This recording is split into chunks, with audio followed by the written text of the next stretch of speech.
Hey, what is up, everyone? Welcome to an episode of TNE Talks. I want to give a trigger warning right away. This episode is very heavy, a lot of heavy elements regarding sexual abuse, spiritual abuse, child abuse. So I'm just giving you a heads up now. If you have kids in the car or if you've experienced some of this stuff, you could hear some triggering language. I interviewed Ryan George. He wrote this book, okay? It's called Hurt and Healed by the Church, Redemption and Reconstruction After Spiritual Abuse. Ryan grew up in the independent fundamentalist Baptist church network. Now, if you know anything about them, you will know that they are a really far right organization. In fact, you'll hear Ryan say that he grew up being taught that Bob Jones was too liberal, but also this church network connection is notoriously known for being unaccountable and having serial sexual predators pastor these places. And Ryan's dad was one of them.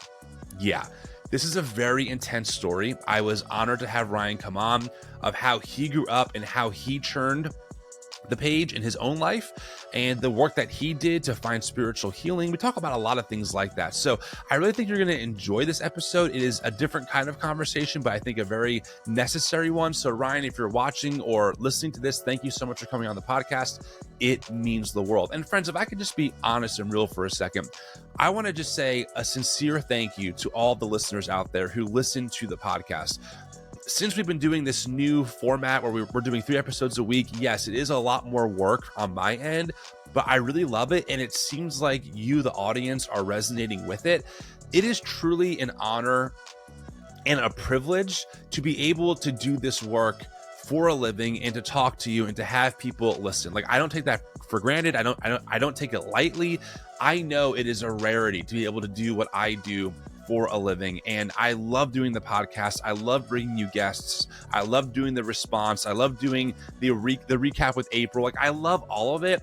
And it's not possible without an audience to listen. So yeah, just thank you. I get in my feels sometimes, and I wanted to be really transparent and honest with you that I think about this work a lot, and I'm grateful to do it. So thank you. Hey, if you want to support the work that we do, you can listen to this podcast like you're doing now. You can subscribe to our YouTube channel. You can give this episode a rating and a review on Apple or Spotify. We're also a nonprofit organization. We do a lot of work. In fact, we do all of our work completely paywall free. That's our community, our Facebook community, our members map, our Theology 101, our book club, the podcast, the YouTube, the Instagram. It's all paywall free. There's no financial barrier to getting involved in the work that we do. And that's made possible because of your generosity. So if you want to donate, that's the most direct way to make this work possible and to sustain it as we hold space for thousands of people as they navigate a better path forward in their faith. All right, friends, I hope you enjoyed this interview with Ryan. Thanks so much again for being here. Talk to y'all later on. All right. Well, Ryan George, it is great to have you with me. You wrote a book, Hurt and Healed by the Church. My audience is already like, I'm sorry, the second half of that, and healed by the church. We're going to get into that. I'm really happy to have you here. The subtext is redemption and reconstruction after spiritual abuse.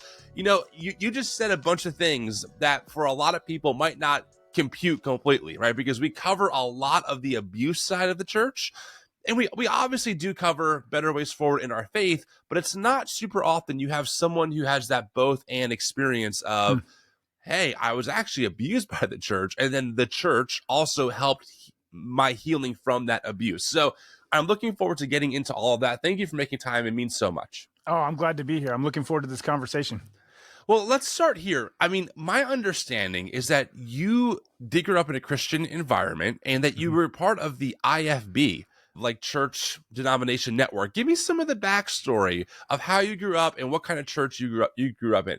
So I'll give you a couple of shorthands and I can go into more details if you like, but we thought Bob Jones University was liberal. So there's one. Stop. I'm sorry. Wait, what was the argument for Bob Jones being liberal? The man was a segregationist. Right. Well, so my college's founders had graduated from Bob Jones and went further conservative. Now, we did have people of color on our campus, and the segregationist part was not true. I mean, we had, I had African-American roommates. Like, it was not, that part wasn't true. But theologically conservative, I remember the last meeting as a senior class, back then, this was before Facebook and Twitter. That's how old I am. So it was like, this is our last hoorah as a senior class. And they brought us, instead of out to the picnic area where we were expecting, sit on picnics and sign yearbooks and whatever, they brought us into a ballroom and showed us the latest installment of a video on how liberal theology at Bob Jones University was going on. That was our last thing as a senior class. I was like, seriously? Okay. All right. So you went to a school that thought Bob Jones was too liberal. Continue on. I don't want to interrupt you too much, but wow. Evangelical, like, so you're trying to reframe evangelicalism because of how conservative it was. We didn't use the term evangelical because those were the liberal people. That was the James Dobsons of the world, right? Like, that was, if you've seen Shiny Happy People, that's the cult that I was in. We had a lot of the quiverful people, obviously a higher per capita homeschool. Obviously, I was homeschooled listening to Rush Limbaugh 3 hours a day as part of homeschool, right? Like, it wasn't the curriculum, but that my parents were like totally cool with that. Hey, guilty. Okay. I mean, I was also homeschooled, and Rush Limbaugh, great. That's a great way of putting it, was definitely not officially part of my curriculum, but I can give you all the time slots for talk radio still in my head. 12 to 3 was Rush and 3 to 6 was Sean. So right. Okay. All right. So what kind of church environment were you growing up in, and how long were you there for? So we moved around a lot, which is, we're wondering now if that was because of what my dad's been accused of. My dad has been publicly outed as a serial sexual predator. Some of the situations make it look like we were moving to get away from consequences. So it was a series of IFB churches. I would say that they kept getting more and more conservative as we went. The more my dad had to hide, the more rules he built around himself to make it look like we were the holiest, right? Which is part of fundamentalism, is we compensate for the things we can't do by creating rules to make us look better about ourselves. But for up until I left for college, the last, 10, 12 years, I went to my dad's church, and then I left for college. And then in the summers, I would come home to his church. And then when I graduated college, I moved out to Northern Indiana for my first job. I started attending an IFB church out there as well. A little more progressive than what I grew up in, but that's not saying a whole lot. My wife didn't grow up in that. She grew up as a missions kid in the jungles and mountains of Bolivia, and had a much different faith experience. And after 2 years in an IFB church, she's like, babe, I can't do this. And so that began my journey out of the movement, if you will. So was your dad a pastor in the IFB network? Yes, very much so. A lead pastor. Mm-hmm. Okay. And so let me ask you this, right? And I want to be, sensitive of how I ask the question. So if it's a bad question, I can re-ask it. But you are growing up in this IFB world, and you're moving to different churches. Did you have a hunch that something wasn't making sense with how many times you were moving? Were you aware of what your dad was doing, or was that all just kind of like mum's the word at that point in your life, growing up as a teenager and adolescent? No, they had different explanations for it. So like, he and my mom were half the school teachers at our tiny Christian school up in Pennsylvania. Yep. And we left in the middle of a school day in November and moved to another state, just up and left. And what they told me was, hey, we're church planting, which is true. We started a new IFB church on an island in Chesapeake Bay, but the other church paid my dad for 12 to 18 months to get it started. And they're like, see, we're missionaries, we're church planners, but that could have been going away. Like, we just don't know now. My first record scratch moment probably didn't happen until the late 90s. So the IFB is really big into door-to-door visitation, kind of like the Jehovah's Witness. Yeah. And we were standing at a lady's door. I'd never seen this lady before, never seen her since, don't know her name and any of that. And my mom was my quote-unquote soul-winning partner. And we're standing there and we said, hey, do you have a faith? Do you have a church? If not, we'd love to invite you to ours. And the lady said, well, what church do you represent? And we told her. She said, oh, I would never go there. The pastor's having an affair. And my mom's like, what? Wow. Said, I would know. He's my husband. And the lady looked through the screen door at my mom. I still remember this. And she said, well, ma'am, you don't know your husband. And what we found out was, at that point, who knows how many, we'd already moved twice at that point in my dad's ministry. My dad had worked in Christian schools. There were women at our house all the time. When he went back to Christian college to become a pastor, to get that training, we had college girls in our house all the time. My mom was a seamstress, and they'd come over to get fittings and stuff like that. And so I don't know when it started. We know now, because of YouTube and other things, we know of some of the victims of my dad, but those all started in 2001. So I don't know what happened before 2001, how many bodies are behind the bus. Wow. Okay. Well, we'll circle back to some of that as we kind of get through the conversation. And again, thank you for sharing that. It's got to be complicated at a minimum, talk about your dad and anyway, with all that stuff. So let's kind of get into more of your story. So you grew up IFB, you're in the world, your dad's at least a well-known figure in that circle, in those circles anyway, doing the pastor thing. You graduate school, you get married, and eventually your wife is like, I just can't do this. But Yeah. for you, did you ever have moments where you were like, this doesn't really add up, I'm not sure how I feel about this teaching? Like, did you ever have any of those smelling salt moments in your own life before your wife was like, I love you, hubby, but we got to have a real one-on-one, heart-to-heart talk? Not a lot, because I argue with my parents about a lot of the restrictions, not so much the theology, but of like how the theology was played out. So in IFE movement, a pastor can tell you whether or not your daughter can have open-toed shoes or not. Like, they can tell you, should the dress go to your knees or to your ankles? And I remember that was a huge debate. That's how in the weeds we were at my college. We debated, was a woman whorish if her dress only went to her knees instead of her ankles? It was like, and so we were so deep into it that the debates were way far down the line of what like you and I would debate online with somebody or in person. There were cracks there. Like, why in the world do I need to go to church 8 times a week? Like, this just doesn't seem right, But I think it was getting outside of it and experiencing Jesus and community and even just healthy relationships outside of it to realize that what I had before was completely messed up. Let's backpedal for a second. The IFB stands for Independent Fundamentalist Baptist. Is that correct? Correct. Mm-hmm. Okay. And so it for those who don't know, and I recommend, is it the Preacher Boys doc account, Eric? I've had him on the podcast years ago. Yeah, he's the one that broke the news on my dad. Okay. Yeah. That's no. All right. We'll come back to that. So I think he grew up IFB as well. And he's been doing a lot of the exposés exposing the systemic abuse of, honestly, what you're talking about with your dad is, from what I understand, pretty common for a lot of these pastors, period. I mean, some of the big names, was his name Jack? What was it? Jack Hyles. Yeah. He was in prison, I believe, right? For sexual assault and sexual abuse. He was not in prison. His son faced charges. Jack's famous for saying that if a man goes to prison for rape, they should put his rape victim in the cell next to him because she led him to stumble. Yeah. So that is the IFB, folks. In case you're not like that aware, they are very much to your point, you are right.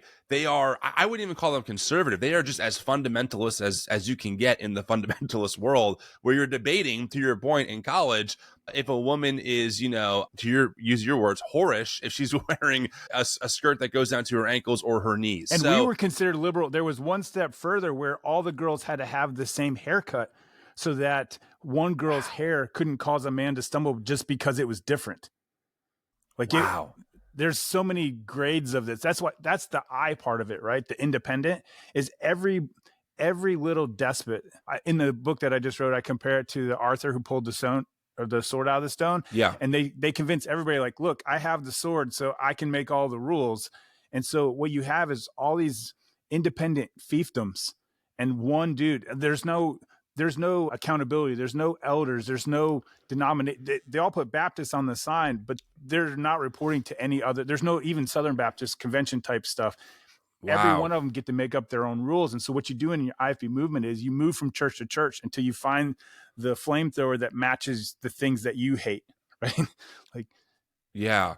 So what connects them then besides name only? Is there any like theological agreements of like, hey, we have to, we in order to be considered an IFB church, you have to at least agree to these things? Or is it pretty much a free-for-all? Just slap the name on your church and go to town? Yeah, it's a free-for-all. Now, a lot of them use the same materials. So like Jack Hyles, a lot of them get trained at Hyles Anderson College, which is one of my dad's best friends was trained there. There were several others like Hyles. They got the same Sword of the Lord newspaper that would give them sermon talking points. Bill Gothard in the Shiny Happy People, we used his materials as well. There was certain school curriculum that all the Christian schools and homeschools we all used. In fact, the college I went to is the producer of that. They were doing in the 90s, $500 million a year in printing, publishing they were making, getting this curriculum out literally around the globe. Like to missionaries to use on the mission field, to Christian schools, to homeschool movement. And so we used a lot of the same materials. Like you could go, you'd probably see the same hymnal, but it wasn't like somebody got a memo, right? It was like, oh, my mentor used this hymnal. My mentor got the Sword of the Lord. My mentor went to Hyles Anderson College. And so, you could shop. We used to joke. So the college I went to was on US 29 in Florida. And there was like 20 some Baptist churches on the stretch to my college. And what you could do is literally just go down until you found the one that matched the things that you hate. Wow. Okay. That's helpful. It really feels what I'm hearing you say is that it was more about a culture than it was like these hard and fast, boundaries of what makes someone IFB or not. Almost kind of like, I grew up in the evangelical hardcore music scene, right? So you just had these bands that you didn't have to listen to, but if you knew them, you were kind of in, right? Like, yeah, okay, Under Oath, my people. Yeah, exactly. Okay, that makes sense. So you're, the book is Hurt and Healed by the Church: Redemption and Reconstruction After Spiritual Abuse. So for you, what happened? Were you abused in an IFB church? Like, was there abuse happening? Give me that kind of. Well, I mean, part there of was the story. abuse everywhere, not just my dad. One of my friend's church, the pastor would have a teenager from his church provide sexual services to him in his office right before he would go out on stage to preach against women wearing pants. Oh, it was just my ridiculous. God. Of course, he got kicked out of his church and went to a Christian college and was a pastor at a Christian college, which is a great place to send a predator like that. Oh my gosh. But the abuse that I directly felt was physical. My dad beat me up. My dad threatened me. My dad hung me. My dad used cold exposure therapy or discipline or whatever, threatened to knock my teeth out. And then he would tell me, he's like, hey, in the Old Testament, it says that rebellious children would get stoned to death. So these are better consequences for you than what you deserve, which is just shame culture, right? Mm-hmm. And so I had a lot of verbal shaming. I had my parents, my mom say, I don't want to be your mom anymore. Like I've had, my mom's called me a monster. There's this, hey, you're not getting in line, so you don't fit here. You're not wanted here anymore. So there's a lot of that. And then just how the Bible was used against us to always be superstitious. I asked Jesus to come into my heart 100 times, right? Yeah. My dad got up on top of me one time. It's the scene that opens the book. And he's yelling, he's inches off the end of my nose, red face, yelling that I'm going to hell. And he prays every Sunday I'll come forward. Because I listened to Shania Twain in my work truck. It's just like, okay. I kid you not. So my freshman year of college, I got in trouble. I had all my music taken away because I got busted with, I kid you not, Disney's Main Street Electrical Parade. Like that was the music. We weren't allowed to have any music that came out within 7 years of the current date. Wow. So there was just all this conformity was forced, like foie gras, like stuffed down our throats. Yeah. And so I considered that, I would say that the spiritual abuse I endured was even worse than the physical abuse I endured. Looking back now with what you know, do you think that the Bible and theology was used to justify a certain way of being in the world that was not really related to Christianity? Or do you believe that they were sincere, that how they understood the Bible led them to believe that listening to a Disney song was this huge deal, right? Because I think about, if you read the Bible just on a very surface level, interpreting it through your Western lens kind of perception, no deep study required, you don't really hear a lot about music or Disney. You hear a lot about the poor, the marginalized, welcoming the foreigner, the rich people won't enter the kingdom, things like that, right? Sexual immorality, whatever that even means. But my point is, there's a lot of that and not a lot of Disney. So for you looking back, how do you make sense of what came first? Was it a certain, almost like white supremacist culture of very conservative beliefs that was then justified by a very particular way of thinking about the Bible? Or did their biblical hermeneutic actually support, in their minds, those kinds of consequences, etc.? I might have to think about that, but what I look at as a bigger picture in that, so the way fundamentalism works is you feel better about your sin by differentiating yourself as more holy than whoever it is you're looking at. And so what you have to do, like the Pharisees in the New Testament, you have to keep coming up with, like the Pharisees, they were only allowed so many feet from their house. So they would pick up an item from their house, put it in their pocket, walk so many feet, drop it, and then walk from there, right? Like that's how they got around it.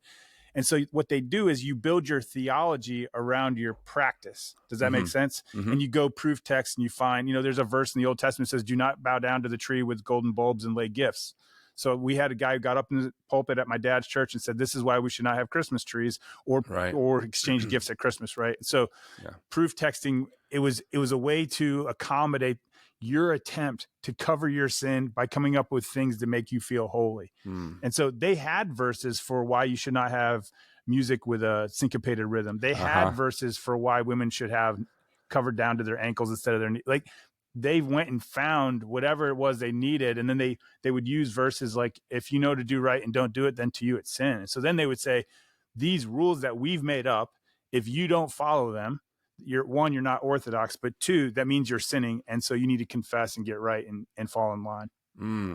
Yeah, I remember vaguely when I was a kid, my dad got a hold of some video. I don't know if the guy was IFB or not, but it was about why rock music is demonic. And it was, the guy was on camera and they were playing a very simple, like 4 on the floor for you musicians out there, drum beat, just boom, ta, boom, ta.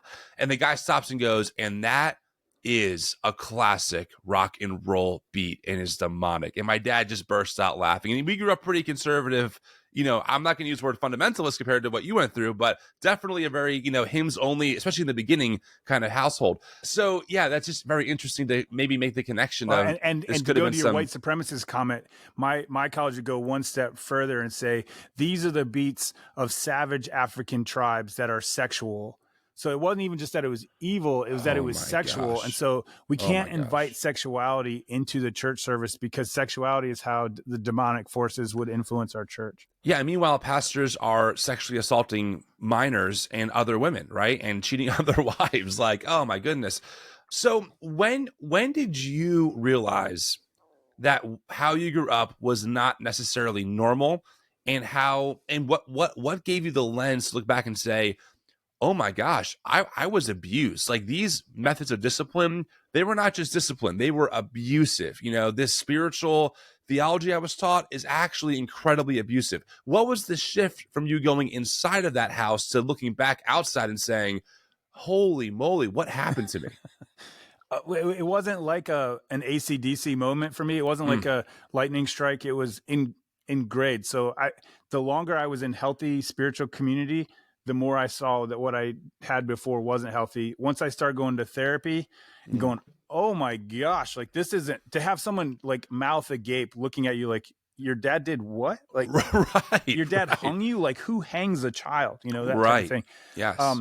I thought it was creative discipline back in the day, right? Like, because that's how it was presented to me. And part of it was becoming a dad. I had gotten all 3 versions of a vasectomy to make sure I wouldn't become, I was afraid of becoming my dad. I was on a helicopter expedition up in British Columbia, and I get back to civilization and my wife's like, hey, by the way, this girl that was in my inner city youth group, she came to our house for safety. So when you come home from Canada, there's going to be a young lady here. Eventually, long story short, she became our legal daughter. Wow. And in the process of choosing yes, every time saying, okay, first we'll go for custody. Okay, now we'll go for adoption. Okay, now we're going to put her through college and all this, is that as I pursued her heart, and as I leaned into fatherhood, I started to realize that so much of the stuff, I would never get anywhere close to that. In fact, I think it's the last time my mom was ever in my house. My daughter and I were just joking back and forth with each other. And she calls me on my crap. Like, she's like, hey, Dad, that's not what you said last week. So we're busting on each other on the couch. And my mom stops, looks at me, and she's like, you allow your daughter to talk to you like that? And I looked at my daughter and I was like, yeah, because she loves me and I love her. And this is how we work things out. Like, I respect her. She's a grown ass adult, like, this is what we do. And so I think it was more and more exposure to healthy things, to real love, to true love, really good conversations. My wife is a very patient person. She does a lot of counseling. She deals with a lot of sexual trauma, runs a women's ministry at our church, and 30 to 40% of the women in her ministry have been traumatized sexually in some way or another, including some of my close friends. And so, yeah, being exposed to the healthy part, the healing part, went, oh, what I had before was not just wrong. It was abusive. It was demonic. It was sick. It was gross, those kind of words. Yeah. I mean, strong situations that happen to people demand strong language to describe them, and I am a parent. I have 2 kids. They're under 4. One will turn Oh, 4 in wow. April, and one just turned 2. And I'm with you in a lot of ways where when I had my kids, I thought to myself, I'm supposed to believe that these are totally depraved, evil sinners. And my job as a father is to discipline my children and to let them know that if they don't pray a prayer to Jesus by age 6 or 7, they're going to go to hell. And that's me being a good father? I don't think so. And so it's interesting because, yeah, I mean, it's funny. I was taught, and I want to be very clear, I did not grow up anywhere near the environment that you did, but it was still a very conservative Christian, white evangelical environment. And I remember a pastor friend of mine, someone who I isn't really a problematic guy. We were doing some work with the church planting thing, and he was like, Tim, when you have kids, you're going to realize how much greater God loves you for sending Jesus into the world. Mm. And I was like, interesting. Okay. And I had kids and I thought, actually, it's the opposite. The thought of me sending my kid to be tortured on a cross and somehow that's loving, it was the opposite reaction. Right? I was actually like, if this is the paradigm that God sent his son to the cross to be tortured for other people, I'm not sure if that's a good father. Like, I'm just saying, like, Jesus may not have felt that. Garden of Gethsemane for sure. He's like, this is how we got to do this? Right. Now, obviously, it's more complicated in the terms of the Godhead. I understand that. But my point is that I'm with you. We're having kids really shifted my perspective on a lot of things. And I was like, no, I'm sorry. I'm not going to believe that my 4-year-old is totally wicked and depraved for throwing a temper tantrum because he couldn't get, the toy he wanted because he's 4 years old and he's still learning how to regulate his emotions, Heck, I'm 46, still learning how to regulate my emotions. Bro, samesies. That's why I have to get off Twitter and start reading all these Christian nationalist profiles. I get triggered all day. And in the same way, being married to someone, like, I was like, why would I do to a girl like what my dad did, right? Like this, yeah. I want to have the best version of the sexual experience is in a loving, like some of the stuff that these guys are doing, you're just like, I don't even understand how they like it, and I'm sure there's demented stuff to it.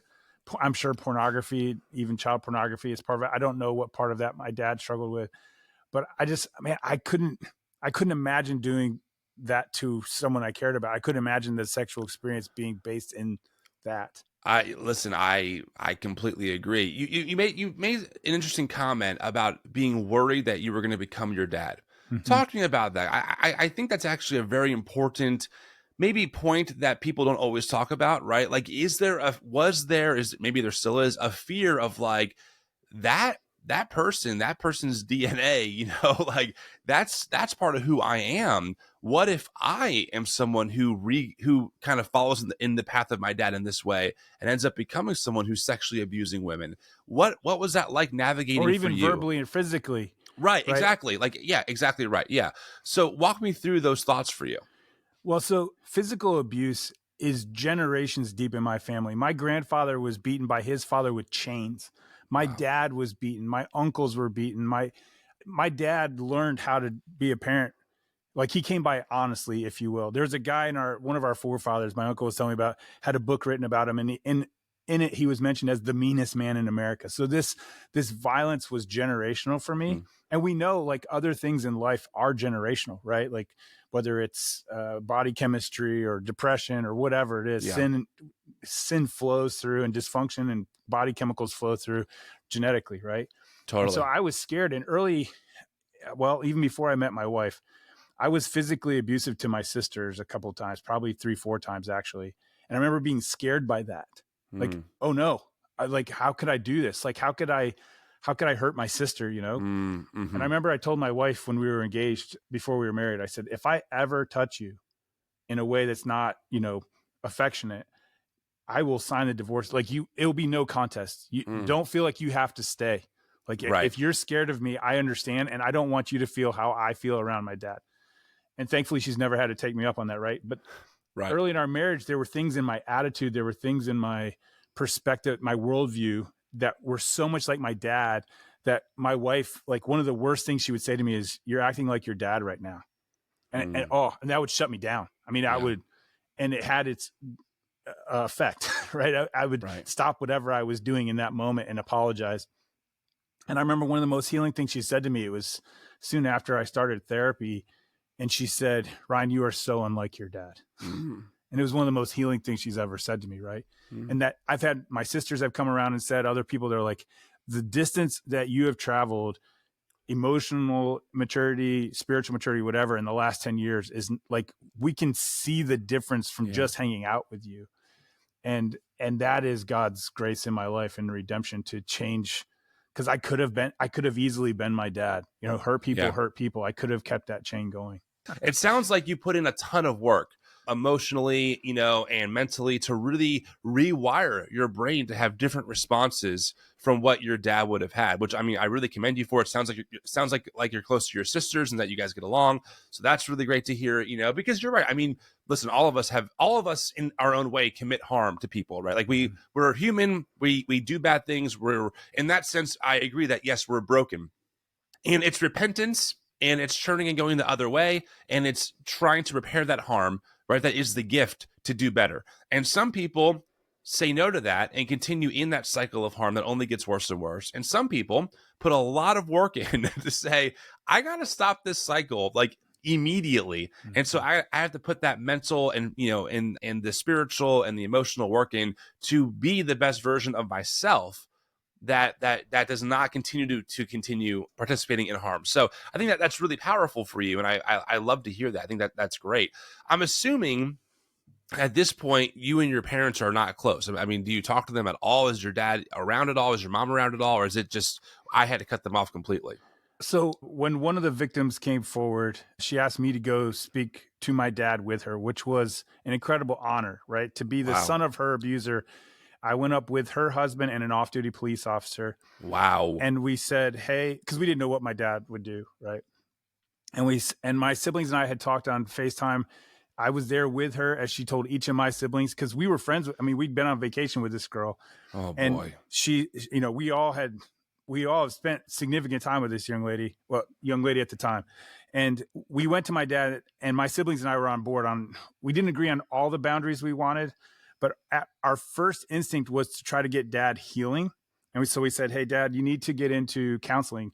You need to tell the pastor. So my dad participated in a ministry called Pulpit Helps. I don't know if you've heard of this, but when small churches, and a lot of IFB churches are small, when their pastors want to go on vacation or there's a funeral in their family or whatever, they can't leave the pulpit empty. They don't have a lieutenant. And so these pastors are itinerant. They go and they fill in. And my dad was doing this at churches all over the state. Wow. And maybe even out of state. I don't even know. We were like, you got to tell all those churches, you got to tell your pastor, we want you to get into counseling or therapy, whatever. And he's like, and we said, if you do these things, we will keep the doors of communication open, and we will try to work on our relationship. And he just refused on all of them. And so we're like, okay, well then you have chosen to cut us off, not the other way around. Like we gave you and they were very easy. Like we didn't ask him to turn himself into the police. There was several things that we had to negotiate as siblings. And he just said no. And so I've not seen my dad. I officiated my baby sister's wedding 3.5 years ago. That was the last time I've seen him. My mom, so I have two sisters that live in the area where I live, and she'll come down when they have a baby or to help out, when there's a new birth or what have you. But she doesn't stay at my house. She doesn't come visit. She doesn't tell me she's coming into town. We text right now. Her mom just passed, and we're getting ready to go up to the funeral. And so I've been coordinating stuff with the obituaries and the newspaper and stuff for her. But it's always business. Like there's no personal anything with my parents anymore. But what God has done, and this is the beautiful part, this is the healing part, is God has filled my life with men and women of my parents' generation who have loved me in a way that I was never loved. Right. And the group that I hang out with tonight, actually, I'll be around a fire. 2 guys in their 70s are in that. And they're regularly like, Ryan, I love you. Ryan, I'm proud of you. Ryan, what you're doing here is important. I love how you love your daughter. Things that I never heard. And there's older women in my life who are like, hey, we see Jesus in you. And so I say that this sounds really bad, but my chosen family has ended up being healthier than my biological family.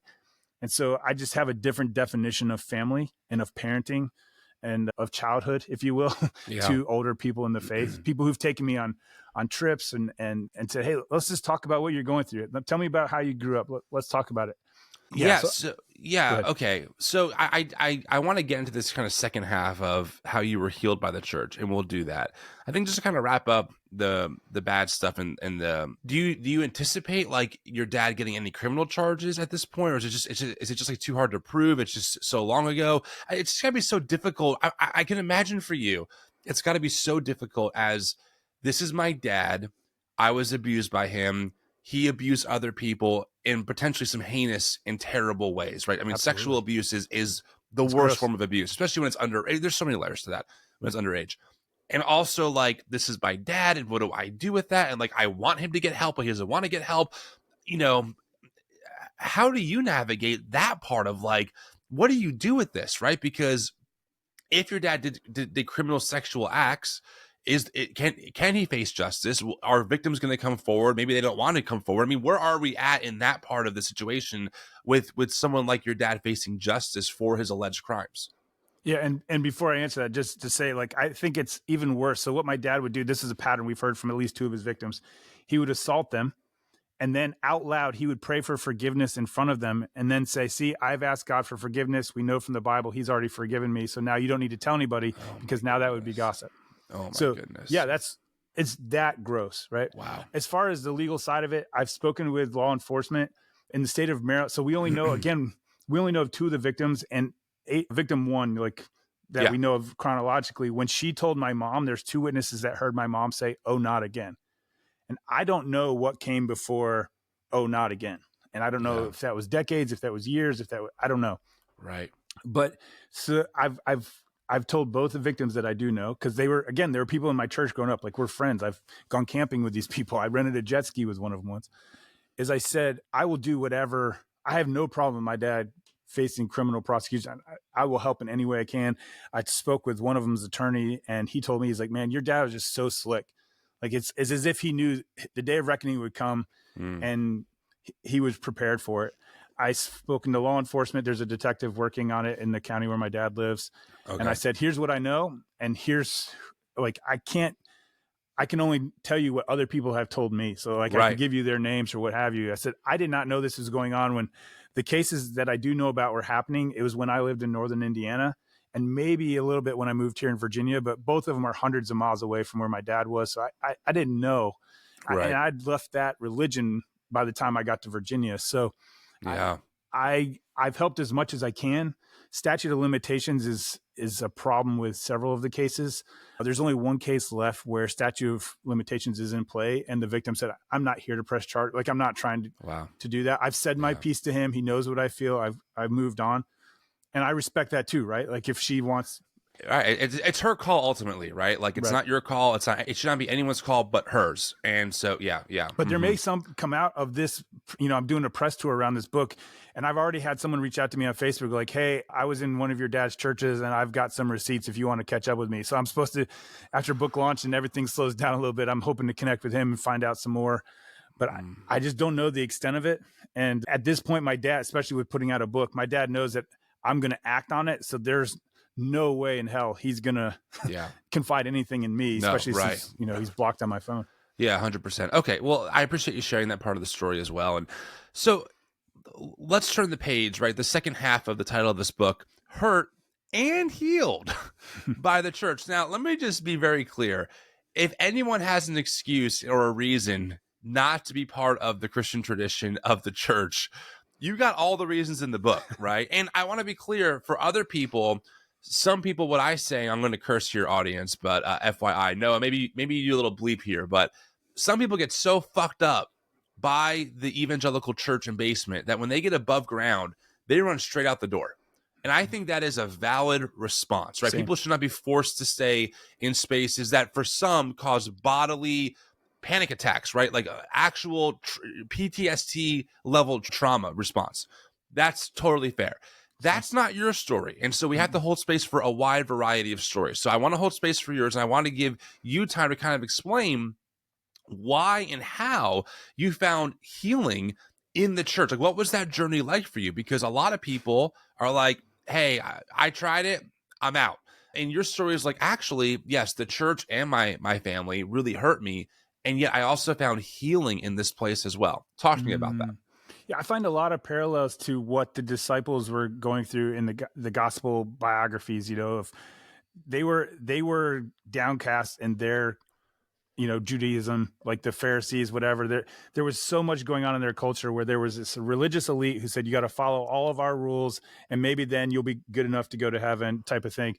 And they met the real Jesus, and everybody who met that guy, rich, poor, male, female, sexually active, not sexually active, old, young, every end of every spectrum was fascinated by that guy and attracted to him. Yeah. And that was fascinating to me to go, man, right now, the Jesus that has been presented to me is not attractive at all. Like, I don't want that guy. The way he's definitely not God the Father, right? Because God the Father was this angry, superstitious, waiting to strike lightning, physically waiting to beat me, But what happened for me is I fell into several very healthy spiritual environments where I was given a safe space. I remember one of the first ones I went to, it was an 8-week class here in my town on what should church look like. And I was like, well, that's fascinating. And I came every week to prove it wrong because I thought I had the answers from fundamentalism, but I knew something was off. And I remember the couple that was leading the circle at the time were going through infertility, and they'd exhausted everything except for IVF, and they didn't have the finances for IVF. And they were like, we don't know what to do here. And in this faith environment, they said, we're having a hard time believing that God is good right now. And I'd never heard anything close to that said publicly by a leader of the faith, right? Yeah. And the fact that they made it safe to say that, to say, I hurt, or I love God, but I don't like him right now. That was game changing for me. And I've been in, this sounds really wild, and I don't know how this happens. It's a lottery. I have been in multiple environments like that in a row. Some in the church, some outside of the church. This one that I have tonight, I actually started 10 years ago because one of my friends was having a summer where, like, he just didn't feel like he was on God's good side. We just met once a week to pray over him and say, yeah, what you're going through sucks. This sucks. Right. And we grabbed a book, Love Does, by Bob Goff, a guy I admire. And we just would read it and then we'd pray over him. And we've had times where, like, we'll be studying the Bible or we'll be praying, and I've had friends go, guys, I am not into this. My wife lost her pregnancy today, or I lost my job today, or this happened in my family. One of my really close friends, his son died in a car accident. The car rolled over him when he got out to change the tire. And he's like, this sucks. Like, I don't understand why this had to happen. And we just shut down whatever faith environment's going on, and we focus on that. And to feel the freedom to bring that hurt and go, yeah, this is a safe place. We have several mantras in the different faith environments I'm in. One is give people the gift of going second. So whoever is like the conversation leader, and it's always in circles. Even my Sunday church experience is in tables. We don't do rows. As we sit around, and there's no table leaders, there's no curriculum, there's none of that in every environment that I participate in.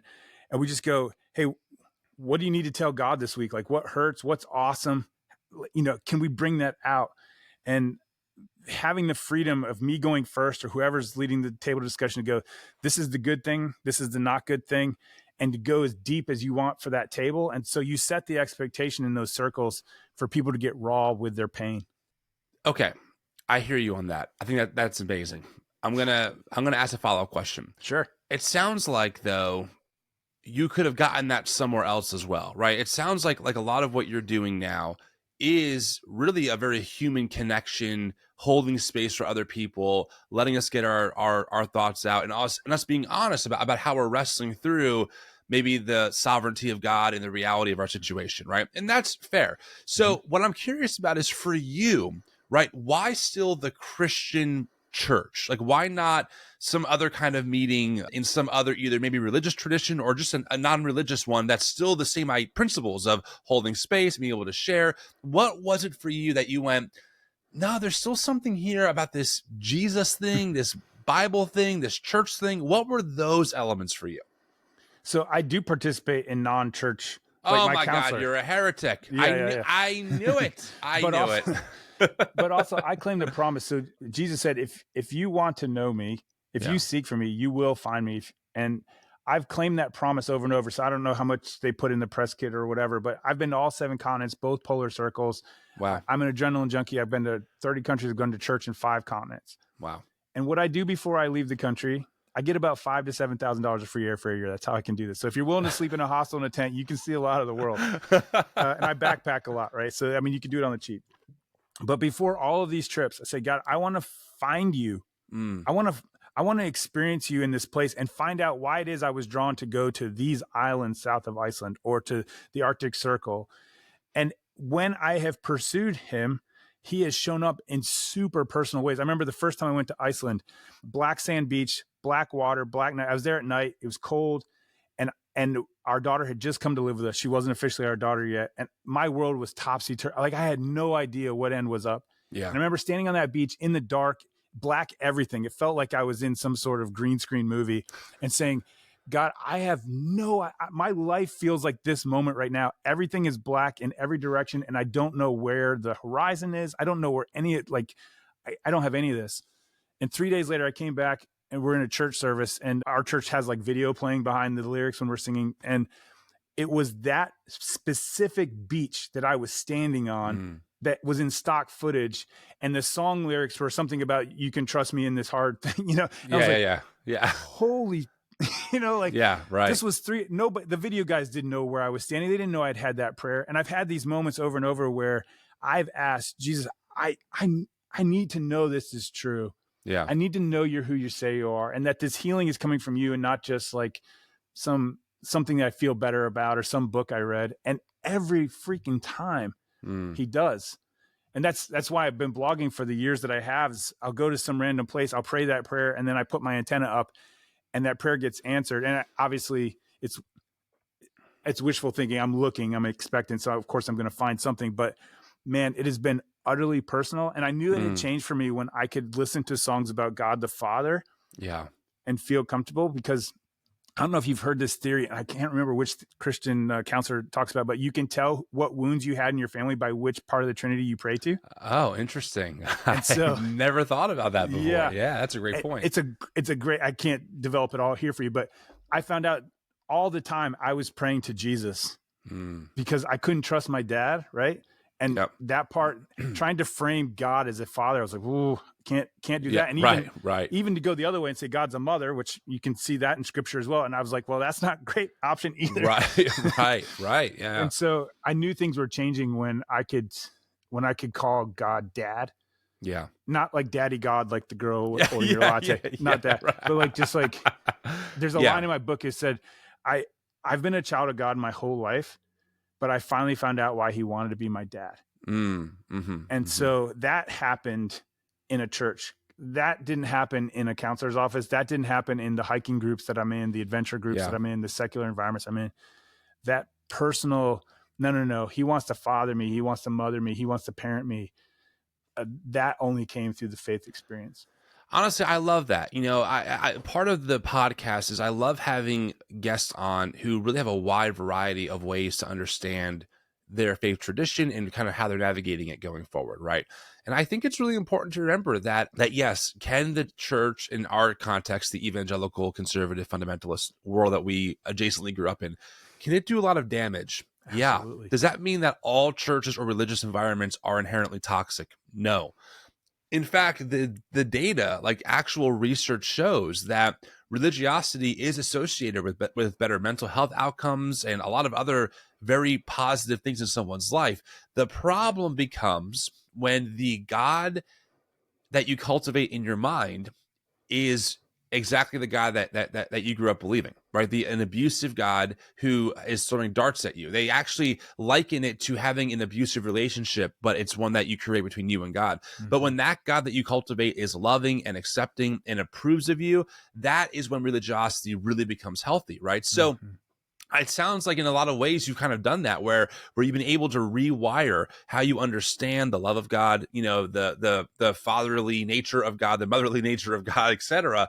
And you're like, there's something really powerful about these experiences that, to your point, maybe you can't get somewhere else, right? And I think I know a lot of people in the audience are probably somewhere on this spectrum of the conversation. There are probably people out here listening going, Ryan, I'm so happy for you. I will never step foot in a church again.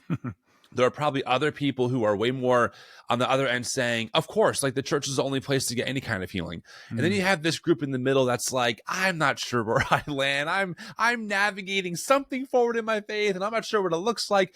And I just think it's really important to remember that yes, the church, especially when power dynamics are at play and there's no accountable leaders, and you have this really heavy-handed approach, can do a lot of harm. But there are people in churches who really do represent the physical hands and feet of Jesus and heal others, right? And there's something really beautiful and powerful about that you have people in your life who are older, paternal to you, right? They're not your biological parents, but they've kind of become your chosen family, who've been like, yeah, I'm going to affirm you as a human. I'm going to affirm you as a father. And it's something that you desperately needed, right? Which is no shame in that at all. We all need that affirmation. And you found it from people in the church, and that's powerful. We should be celebrating that. It doesn't have to be a building. It doesn't have to be a Sunday experience. Like what I tell people, it's like when you go to see your favorite podcast do a live event, or maybe if you're into Taylor Swift and you score the expensive ticket to go, you may go to that event alone, but you come home with friendship bracelets, new people on Instagram, right? And so what I tell people is, even if you don't feel safe at church, maybe start with a counselor. Maybe start with the one person of faith that you know that it looks real to them. I've been having a debate. One of my closest friends growing up told me the other night, texted me, he's like, I don't know that I'm in on this Christianity thing anymore. Yeah. And I wanted to talk to you. And he said, you are the authentic, like, I want to talk to you about it. Right. Yeah. And so find that person. And if you don't know that person, that's where I would claim the promise from Jesus to say, if you seek, if you ask, you will find, I will open. And if it's one person, then maybe two people, and eventually what you'll find is you're all going to the concert together, and that may be a Sunday experience. It may not be. Yeah. There's a ministry out in California that I like, and they have 18 different adventure sports. So I like motocross and paddleboarding, stuff like that. Yeah. And they have a separate ministry for each of those in his church. And the one guy told me, he's like, yeah, last Sunday we had 120 motocrossers in the desert having church in the desert. We did kind of like a homily, some music, and we all got on our bikes and rode around the desert for a while. And that was church, right? Like, it doesn't have to be, I get the PTSD thing. Like, you can imagine my story. Like, there's just certain, you do. And so for me, like, one of them, as I looked into my spiritual pathways, depending on which framework that you look into, there's either 7 or 9 ways that we, almost like the love languages horizontally, there's ways that we feel the supernatural and express our love to it. And my number one, every time I take the test, is nature. So most of my praying is outside. Most of the time I'm studying the Bible is outside. Most of the time I'm hanging out with other believers. This morning, the guy I'm discipling, we went for a 4.3 mile hike in the woods, right? Like, so finding how you're wired and go, okay, I want to experience you, God, how I need you. And then leaning more and more into that. So maybe it's activism, or maybe it's serving the poor, or maybe it's intellectual, maybe reading tons of books about it, whatever it is. You can lean into your spirituality different than how it was presented to you growing up, for sure. Yeah, I love that. Well, I mean, Ryan, I appreciate you sharing your story, and I think it's a real, I'm going to use some church language, a real testament. It's a real testimony to witness just how you grew up, the abuse that you suffered, the abuse that or harm that your father caused, and just all the ripple effects of that, and how damaging that all can be. And then hearing that you decided to put the work in and to say, you know what, like, there's other options for my life than continuing this cycle of chaos. And here you are, you wrote a book, Hurt and Healed by the Church, Redemption and Reconstruction After Spiritual Abuse. You have a family, you have a daughter that you love very much. You're an adrenaline junkie, and you're helping other people, right, as they navigate maybe a better way forward in their faith. So I really appreciate your time. If folks want to follow you, do you have a public presence? Are you online anywhere? Do you have a website, etc.? Yeah, I'm not an influencer. I'm just an adventurer. But you can find me on Instagram and Threads at Ryplane. It's RYPLANE. And then booksbyryan.com has all of the links to all my different stuff. And when does this book come out? Is it out already? You can get it from Amazon already, but officially April 12th. Yeah. Okay, cool. Well, by the time this comes out, it will be out there for sure. Yeah, for sure. Awesome. Well, listen, Ryan, I appreciate your time. Thanks for sharing your story to my audience and to our community. It means the world. And we'll talk again soon. Sweet, man. Thanks.